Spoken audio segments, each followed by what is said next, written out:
வணக்கம். இது நம்ம கிச்சனில் நம்ம இன்றைக்கி என்ன பண்ண போகிறோம் அப்படின்னாக்க, எல்லா பருப்பையும் போட்டு அவல் பிடி கொழுக்கட்டை பண்ணுறோம். அதுக்கு என்ன வேணும்னா, நான் இப்போ கரண்டி அதை எடுத்துக்கிறேன். கரண்டினா கரண்டி எடுத்துக்கோங்க. கப்புனா கப்பு, டம்ளர்னா டம்ளர். இல்லை பாத்திரம் நிறைய வேணும் அப்படிங்கிறவா பாத்திரத்தில் போடுறதுனால அதுக்கு தகுந்தாப்பில் எடுத்துக்கோங்க. மெஷர்மெண்ட்டு இதுதான். எதில் எடுத்துட்டாலும் இந்தமாரி. இப்போ நான் துவரம் பருப்பு ஒரு கரண்டி, கடலை பருப்பு ஒரு கரண்டி, உளுத்தம் பருப்பு ஒரு கரண்டி, பயத்தம் பருப்பு ஒரு கரண்டி, எல்லாத்துலேயும் ஒவ்வொரு கரண்டி நான் கலந்து எடுத்துருக்கேன். அது விரிச்சு ப்ரோட்டீன் இருக்கும், அவல் இருக்குது, என்ன அவலில் விட்டமின் B12 இருக்குது, என்ன ஈஸி டு டைஜஸ்ட், நல்ல சத்துள்ள உணவு. இதில் அவல் போட்டு நம்ம பிடி கொழுக்கட்டை பண்ண போகிறோம். அது எப்படி பண்ணுறது என்னங்கிறத பார்க்கலாம். அதுக்கு முன்னாடி இதை இந்த பருப்பை ஒரு 4 hours நல்லா ஊற வைக்கணும். நல்லா ஊறி வரணும். இது ஊறட்டும், பார்க்கலாம். இதை நல்லா களைஞ்சிட்டேன். இதை கூட 2 மிளகாயும் போட்டாச்சு. இதை நல்லா முழுகளவுக்கு நல்லா இந்த அளவுக்கு ஜலம் விட்டு 1க்கு 4 பங்கு ஜலமாக விட்டு நல்லா ஊற வைங்கோ. ஒரு 4 hours ஊறட்டும், பார்க்கலாம். இப்போ நம்மளோட அரிசி நல்லா ஊறிடுத்து. சாரி, அரிசிங்கிறேன், பருப்பு 4 வகையான பருப்பும் போட்டிருந்தோம் இல்லையா. நல்லா ஊறிட்டு நல்லா வடிகட்டிக்க போகிறேன். ஜலமே இல்லாமல் விட்ட வடிகட்டி விடுங்கோ.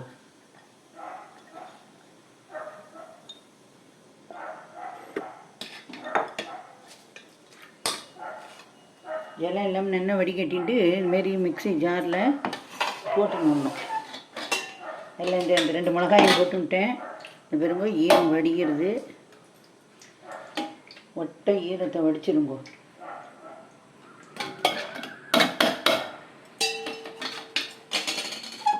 மிச்சத்தையும் இந்தமாரி இதில் போட்டுடணும்.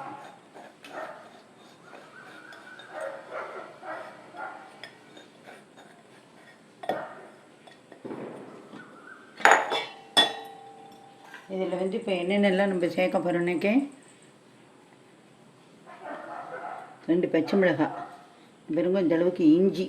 இதெல்லாம் நறுக்கியும் போடலாம். பச்சை மிளகாயை நறுக்கி போடலாம், இஞ்சியும் நறுக்கி போடலாம், கருவேப்பிலையை நறுக்கி போடலாம். நான் ஏன் இப்போ எல்லாத்தையும் போட்டுக்கிறேன்னா, எங்காத்து குழந்தையிலேருந்து பெரியவா வரைக்கும் எல்லோரும் எடுத்து பொறுக்கி போட்டுருவாள்.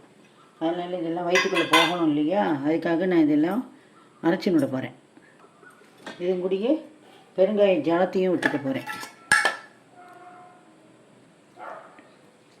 நான் மொத்த டிஷ்ஷுக்கு சேர்த்து இதெல்லாம் இப்போவே விட்டுட்டேன். அப்புறம் இதுக்கு தேவையான உப்பையும் போட்டுட்டு போகிறேன். உப்பையும் போட்டாச்சு.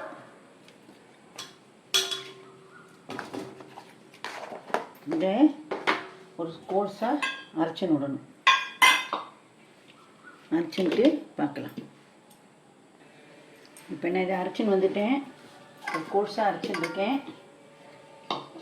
இந்தமாரி பண்ணிட்டோம்னா இதெல்லாம் இருக்கிற கருவேப்பிலை, கொத்தமல்லி, பெருங்காயன்ட்டு எதையும் பெரிய வளைஞ்சரி சின்ன வளைஞ்சரி எடுத்து போட மாட்டான். ஏதோ கொஞ்சம் டேஸ்ட்டு டிஃப்ரெண்ட்டாக இருக்கும். இப்போது இதில் எண்ணெயை தடவின்ட்டுருக்கேன். எண்ணெயை தடவின்ட்டு இதில் இந்த அரைச்ச இதை போட்டு நான் ஸ்டீவ் குக் பண்ண போகிறேன்.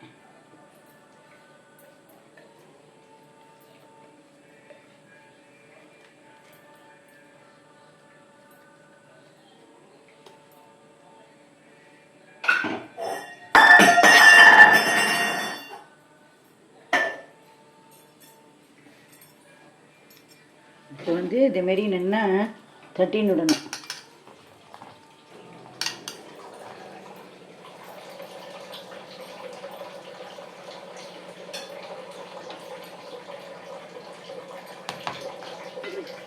இது நான் குக்கரில் ஜலம் வச்சுருக்கேன். ஸ்டாண்டு போட்டிருக்கேன். இதுமாரி இதுமாரி ஸ்டாண்டை போட்டு இதை வச்சு இன்னும் 3 விசில் 4 விசில் இதை விட்டு எடுத்துடணும். இப்போ நம்மளோடது நம்ம பருப்பூசிலிக்காக வேக வச்சோம் இல்லையா, இந்த பருப்பூசிலி அவல் பிடி கொழுக்கட்டைக்காக. இப்போ வெந்துட்டான்னு பார்க்கலாம். அந்தமாரி கரண்டியால் குத்தினா அது ஒட்டாமல் வரும். ஒட்டாமல் ஜம்முன்னு வெந்தாச்சு.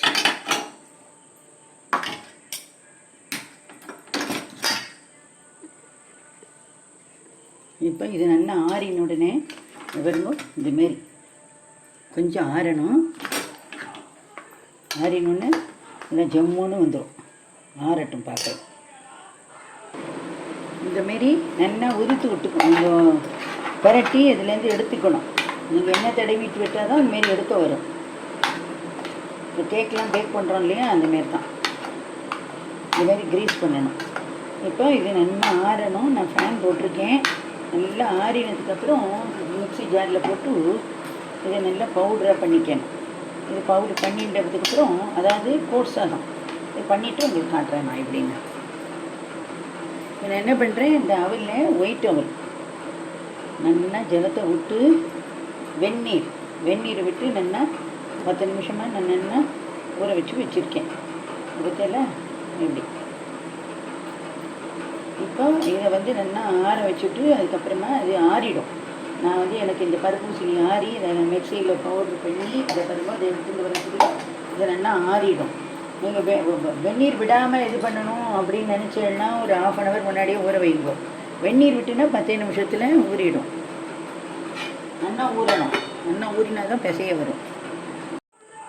இப்போது நான் இந்தமாரி நல்லா உதுத்துன்ட்டேன்.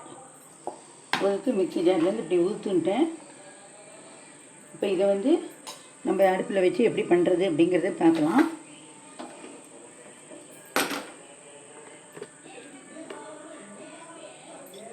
நான் அடுப்பை ஆன் பண்ணிட்டேன். எலும்பு சட்டி அடுப்பில் வச்சுட்டுருக்கேன். கடுகு தாளிக்க போகிறோம். இப்போ அதுக்கு நல்லா ஒரு 3 டேபிள் ஸ்பூன் 4 டேபிள் ஸ்பூன் அளவுக்கு நல்லா குக்கிங் ஆயில் கடலெண்ணெய் செக்கில் ஆட்டின எண்ணெய் விட்டுருக்கேன். இதுக்கு நான் வெறும் கடுகும் உளுத்தம் பருப்பும் தான் தாளிக்க போகிறேன். ஏன் அப்படின்னா இதுலேயே எல்லாமே போட்டாச்சு. மிளகாய் வத்தல், கருவேப்பிலை, இஞ்சி, பச்சை மிளகாய் எல்லாம் காரசாரமாக என்னென்ன இருக்கணுமோ எல்லாம் போட்டாச்சு. ஆப்ஷன் வேணுங்கிறவா மிளகு போட்டுக்கலாம், மிளகு பவுட்ரு பண்ணி போட்டுக்கலாம், ஜீரகம் போட்டுக்கலாம். இப்போ அதெல்லாம் எதுவும் போடலை. கடுகு வெடிக்கணும். இப்போது கடுகு நல்லா வெடித்து வரணும். இப்போ நமக்கு கடுகு நல்லா வெடிக்கிறது. இப்போது இந்த மிக்சியில் நம்ம ஆர்டர் பண்ணினோம் இல்லையா, இந்த உசிலியே நம்ம இதில் போட்டுடணும். போட்டுட்டு இது நல்லா இந்த எண்ணெயிலேயே நல்லா பெரட்டணும். நம்ம இதுமாரி ஸ்டீம் குக் பண்ணியும் பண்ணலாம், பண்ணாமல் டேரெக்டாக மிக்சியில் அரைச்சிட்டு கோல்ஸாக அரைச்சிட்டு அதுக்கப்புறமா இந்தமாரி நல்லா வதக்கி பண்ணலாம். நான் இதிலே எல்லாம் போட்டதுனால இப்போ காரத்துக்காக தனியாக எதுவும் போடலை. இது கொஞ்சம் நல்லா வதங்கட்டும். இப்போது நான் இது பண்ணியாச்சு. இப்போ தேங்காய் போடணும். தேங்காய் வேணுங்கிற தேங்காய் நல்லா துருவி வச்சுக்கிட்டு இதுமாரி தேங்காயை போட்டுக்கணும். தாராளமாக போட்டுக்கோங்க, நல்லாயிருக்கும் டிஷ்ஷு.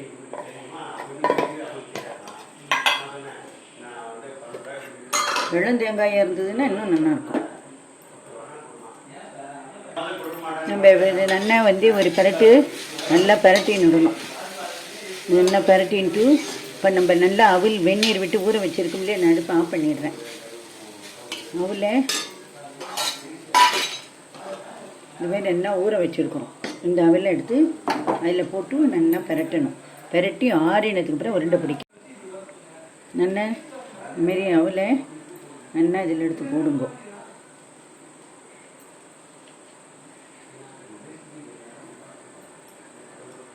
நல்லா சாஃப்டாக இருக்கும். பெரியவாள்லேருந்து சின்னவா வரைக்கும் இந்த கொழுக்கட்டையை விரும்பி சாப்பிடுவா. இப்போ கையோடு நம்ம இது பண்ண முடியாது, இழுப்பச்சட்டி ரொம்ப சூடாக இருக்குது. இதை ஒரு தாம்பாளத்தில் நல்லா எடுத்து போட்டுண்டு அதுக்கப்புறம் நல்லா கையில் கொஞ்சம் எண்ணெயும் விட்டுண்டு நல்லா இழுத்து பிசைஞ்சு தான் பண்ணணும். இப்போ இது ஆறட்டும் பார்க்கலாம். இப்படி நல்லா ஃபுல்லாக திருப்பி விட்டுட்டு ஒரு ஏனத்தில் கொஞ்சம் கொஞ்சமாக எடுத்து போட்டுண்டு கையில் எண்ணெயும் விட்டுண்டு பிசையணும். இதுக்கு தேவையான உப்பெல்லாம் நம்ம போட்டாச்சு. இனிமேல் இதுக்கு உப்பு வேணும் அப்படிங்கிற அவசியம் கிடையாது. ஏன்னா நம்ம சட்னி வேறு தொட்டுண்டு சாப்பிட போயிடும். தேங்காய் சட்னியை கொஞ்சம் நல்லா இருக்கட்டும். அதுக்குள்ளே இந்தமாரி ஒரு தட்டில் இதில் இந்தமாரி தட்டில் அப்ளை பண்ண தட்டில் எண்ணெயை தடவிண்டி இந்த உருண்டையை பிடிச்சி இதில் வைக்கணும். இப்போ நான் இந்த உருண்டை பிடிச்சி கையில் எண்ணெயை தடவிண்டு உருண்டை பிடிச்சிட்டேன், நல்லா பிசைஞ்சு உருண்டை பிடிச்சிட்டேன். இதை தூக்கி இட்லி பானையில் வச்சு ஸ்டீம் குக் பண்ண போகிறேன். அதாவது ஆவியில் இப்போ வேக விட போகிறோம். இப்போ இந்தமாரி வச்சாச்சு. மூடி போட்டு வச்சதுலேருந்து 15 to 20 நிமிஷம் இது நல்லா வேகணும்.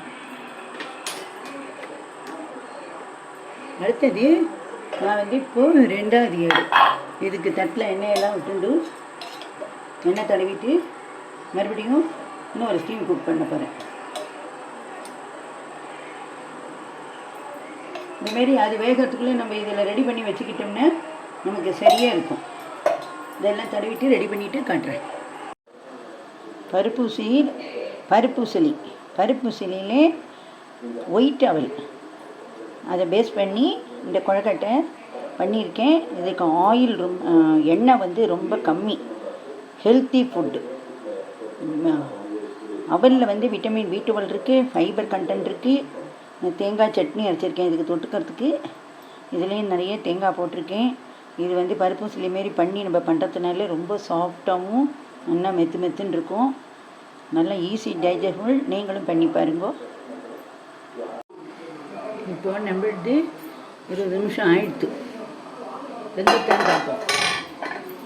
கையில் ஜலத்தை தொட்டுன்ட்டு இப்படி பார்த்தேன்னா நல்லா தெரியும், ஒட்டலை. இப்போ வெந்துட்டு அடுப்பை நான் ஆஃப் பண்ணிவிட்டு இதை வெளியில் எடுக்கிறேன். நான் 2வது ஏடு இதில் வச்சு விட்றேன் வேகத்துக்கு.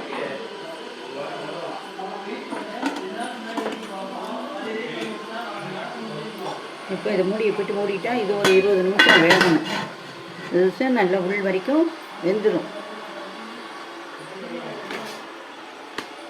இதேமாரி நீங்களும் அவலில் பருப்பூசலி மாரி பண்ணி இதுமாரி கொழக்கட்டை பண்ணி புடி கொழக்கட்டை பண்ணினா மென்னியை பிடிக்காது. ரிச் ப்ரோட்டீன் இருக்குது, சூப்பராக இருக்கும். அவர்லேயும் ஃபைபர் கண்டென்ட் இருக்குது, விட்டமின் B12 இருக்குது. நல்ல ஹெல்த்தியான ஃபுட்டு. இதுக்கு நல்லா ஒரு தேங்காய் சட்னியை தொட்டுண்டு, இல்லை உங்களுக்கு என்ன கார சட்னி எது பிடிக்குமோ அதை தொட்டுன்னு சாப்பிடுங்க. நான் பண்ணுற ரெசிபீஸ்லாம் உங்களுக்கு பிடிச்சிருந்தா ஷேர் பண்ணுங்க, லைக் பண்ணுங்க, கமெண்ட் பண்ணுங்க. கண்டிப்பாக இதை பண்ணி பாருங்க. எப்படி வந்தது அப்படிங்கிறத கமெண்ட்டில் சொல்லுங்கள். நன்றி, வணக்கம்.